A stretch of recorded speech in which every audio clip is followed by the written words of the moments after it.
Welcome to the DeepDeepLight studio. I am Iris Hill and I would love to begin with a poem. Sink deeply into winter. Invite its untamed wildness. Find comfort in these dark nights. Wear them like a cloak moth-eaten with holes for the stars to seep through. Let your flowers sleep. Do not force them to open. Leave them in the mulch laced with their mycelium loins. Befriend the winter light, low and humble, reaching rays of restoration. Sink deeply into winter, spring will come soon enough.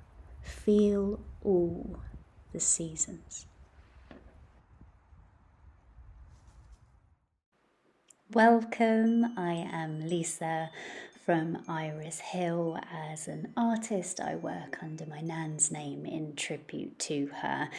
I love to say her name loud and proud and often, and particularly this winter season really reminds me of her and all the wonderful creative things that we used to explore out in nature. We are inspired by winter ferns today. As you can see, they have this wonderful golden glow. They're spindly, they've started to decay and shrink back, but that just adds even more clarity to their shape. In particular, we're going to embrace the low, humble winter light and play with shadows. And these ferns, almost like spines, create wonderful skeletal shadows on our page. I'm using a A6 postcard size piece of paper and waking up our wonderful DeepDeepLight watercolors. I am an extremely proud ambassador of DeepDeepLight, and I take a lot of joy in adding these little drops of water to the pigments to waken them up, liven them up, ready for us to create with.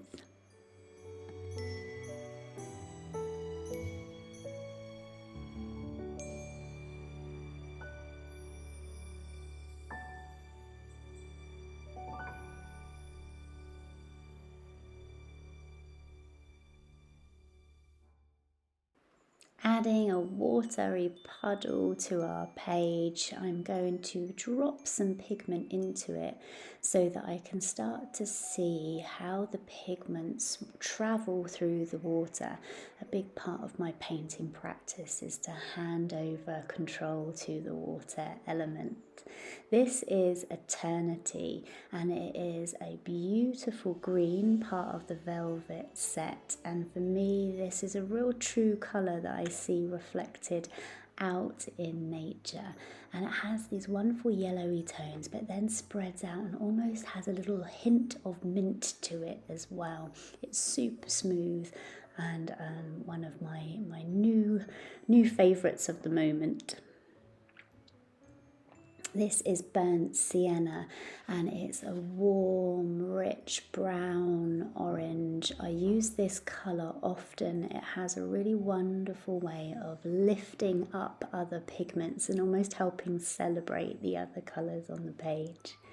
I can never resist a tumble and moving the page around and really introducing those colours to each other, because this is what could happen on your page later on. So it's always fun to have a little play. Any excess I'm just going to let dribble onto my palette, and then I have a serendipitous pigment appear. So it's a combination of the both, and I will dip in and out of that as well to add to a little bit of that spontaneity of my palette today.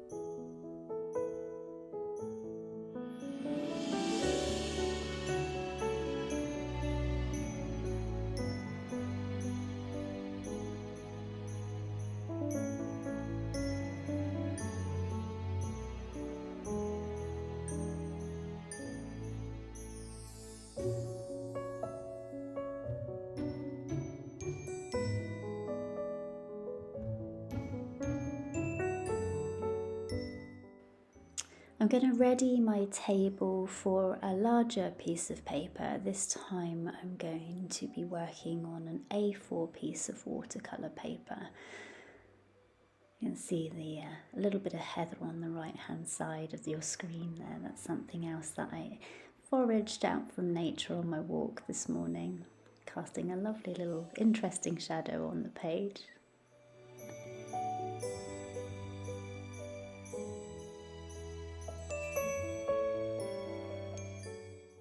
Welcoming back in my palette, and I've got that lovely little dribbly droplet that fell off my page earlier on, so just having a little look to see how that blends out on the palette, like a greeny brown. That will make a wonderful, lovely addition, I think.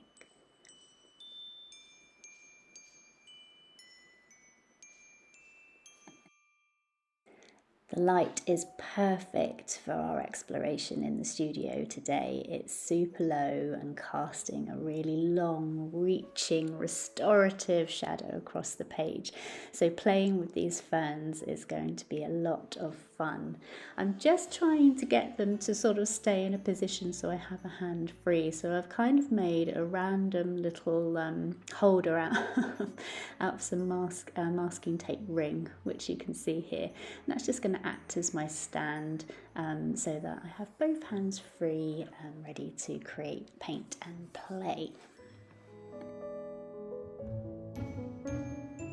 And that long reaching shadow is almost like a skeleton, a spine that reaches across the page. And I'm going to be using a liner brush which has got a really thin edge, and starting with that strong supporting spine, using some of the pigment we've mixed up and literally painting in the shadows. And this is a really wonderful way to get to know the item, the object that you are inspired by, following the lines that have been gifted to you by the sun as a shadow on your page. I also find that because I am not really thinking while I'm doing this, this is just great to really hand over that any sort of ideas that has to look like something, and you can become quite abstract. The shadow will move, and that's part of it as well.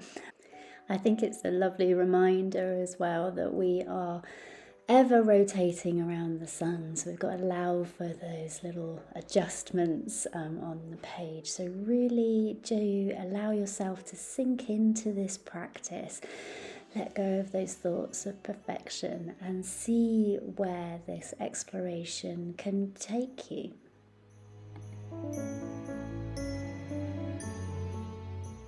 And of course, if you don't have the sun on your side at that particular moment, then you can always use a torch to recreate these shadows.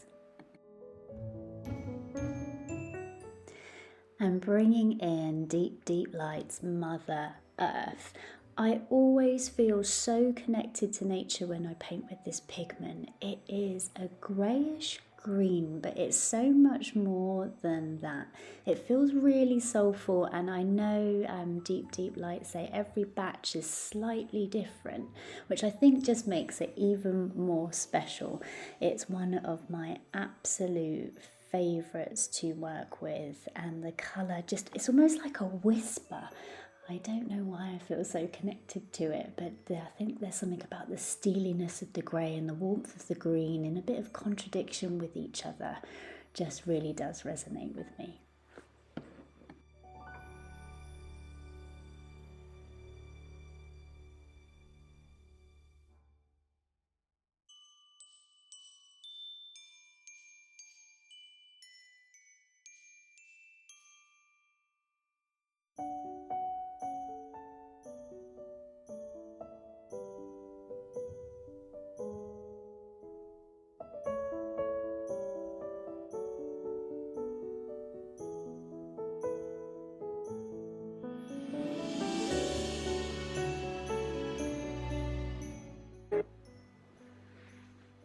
Speed is not a requirement in this practice. This is something that you can absorb yourself in for hours. It's not a rush to get every little tendril of the fern. You don't have to complete it. It's purely befriending your brush, seeing how you feel with the pigments that you're playing with, and really inviting that feeling of curiosity into your work.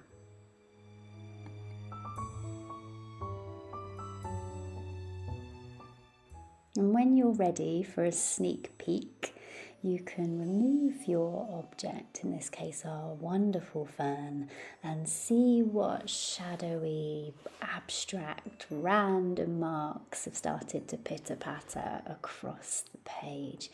You can then begin to fill those in or create back with the shadow. It's your choice. I just feel the urge now to fill in a little bit of Mother Earth pigment directly on the page, and also adding a little bit of a darker, denser version of that pigment, and you can start to see how that dark versus the really light tone behind can make that little mark pop out.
I almost feel the urge to hum while I create here. I am so absorbed and completely somewhere else. Where that place is, I'm not sure, but it's a lovely sweet spot to be in. So I'm trusting intuition. The decisions just feel like they're led by my subconscious. So I'm like, drop a little bit of burnt sienna in here, add a flash of Mother Earth here. But these aren't decisions where I'm really trying to think about creating an image rather than just feeling what my intuition wants to say and what there that wants to guide me.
In a world that sort of thrives and encourages us to speed through everything and consume and only do things they're only valid if they have a purpose and an outcome, and if we're getting somewhere, this practice is just such a welcome break from all that noise, all that busyness, and to sink in and just be me, my brushes, these gorgeous pigments, and to take and enjoy all the time and have nowhere I need to be or nowhere I need to go. I really do encourage this to become part of your regular practice and introduce it as much as you can.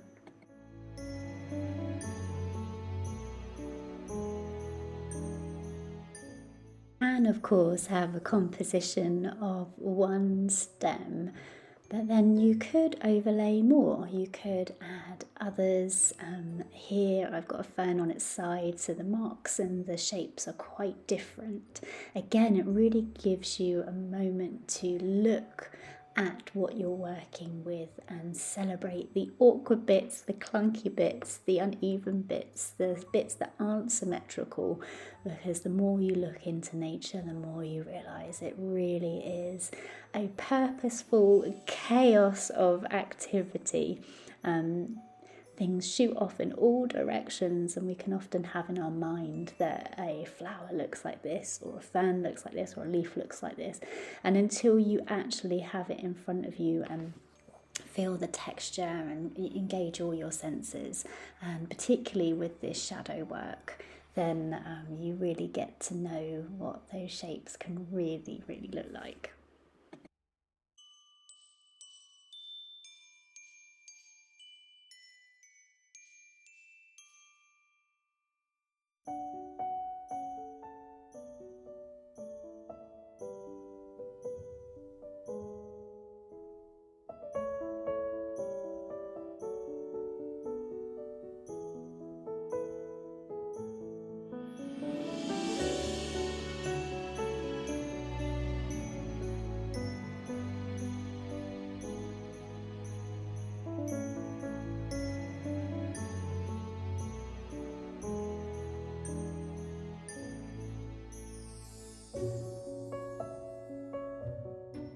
You may have noticed with this particular fern I've chosen just to use burnt sienna, so I've not introduced any other colours.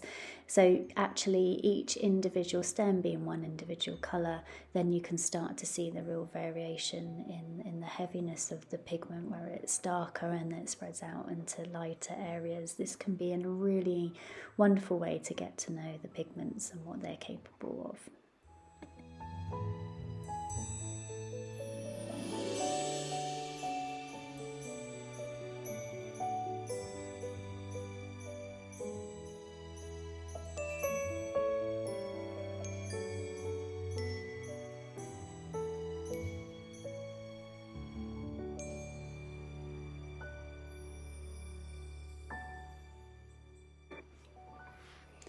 I've decided that I'm going to fill this page up as much as possible with as many fern shapes. This one really does reach across the page. It's got a wonderful curve to it.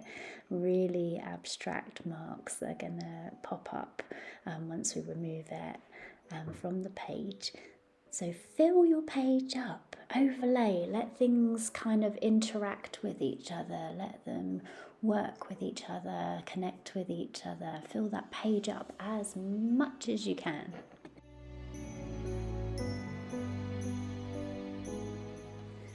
I'm bringing in partridge. This is a warm brown, but it has these little yellow flecks in it. It's quite granulated. I use this colour often to really provide those darker, moodier, strong tones in my work, often overlaying it over other colours because it really does pop out. And you can never underestimate how a deep brown can really complement and enhance the other colours on the page.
And without intention, without meaning to, once you reveal that shadow with that partridge colour, you can see how that darker colour on top of the light adds a little bit of a sense of depth. So this is something that you might want to take into the rest of your painting practice to create depth by having some lighter tone colours behind and then building up with darker, stronger colours in the foreground to give you almost a sense of feeling of lengthening of distance. Often when you look at a full or layered piece like this, it can become a little bit overwhelming, a bit busy.